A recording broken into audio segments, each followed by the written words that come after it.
Adam had just sinned the very first sin, plunging himself and the entire race of humanity that descended from him into a lost and fallen condition.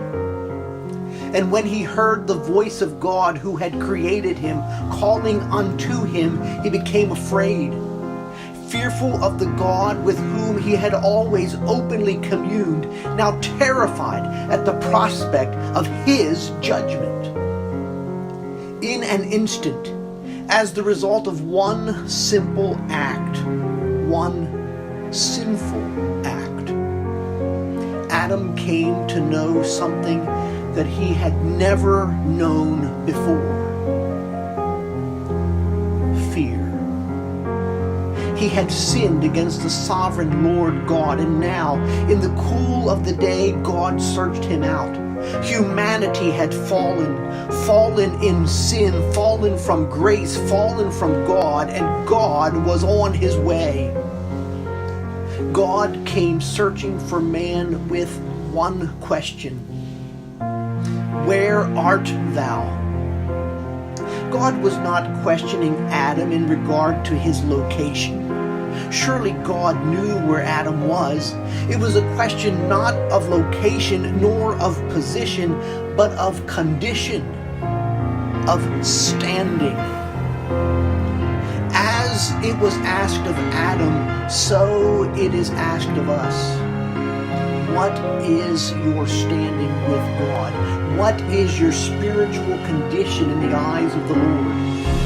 And those who rightly consider their lost and sinful condition, those who rightly consider their fallen standing before God, are more likely to be saved from it and reconciled to God than those who ignore it or exonerate themselves from it. After all, they that be whole need not a physician, but they that are sick. It is the one who cries, God, be merciful to me, a sinner, who is likely to be found righteous in the eyes of God. Adam had considered his fallen condition and was aware of his less than perfect, less than acceptable standing before God. And when God asked Adam, where are you on this? What is your condition? Adam answered, I am afraid.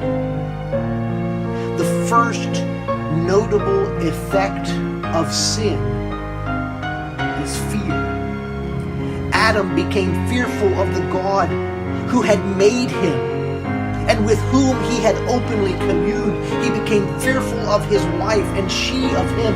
They became fearful of the creatures with whom they had enjoyed a kinship, and those creatures became fearful of him. Adam was afraid, and perhaps in his new and less than improved condition, that is exactly what God desired. He wanted Adam. He wants everybody who has fallen away from him to fear him. I am not of sufficient intellect to address all of the theological and practical implications of the concept of the fear of the Lord, but this I know: Adam, like no other who came after him, had a perfect understanding of two things.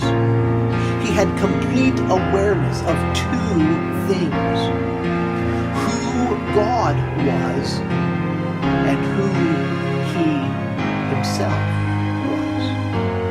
He perfectly knew God and his love and his righteousness and his holiness and his power and his authority and his potential to judge. And he had a perfect understanding of his own current, fallen, sinful, guilty, condemned condition. Those two things coupled together, an accurate understanding of who God is and an accurate understanding of who we are, result in the fear of the Lord.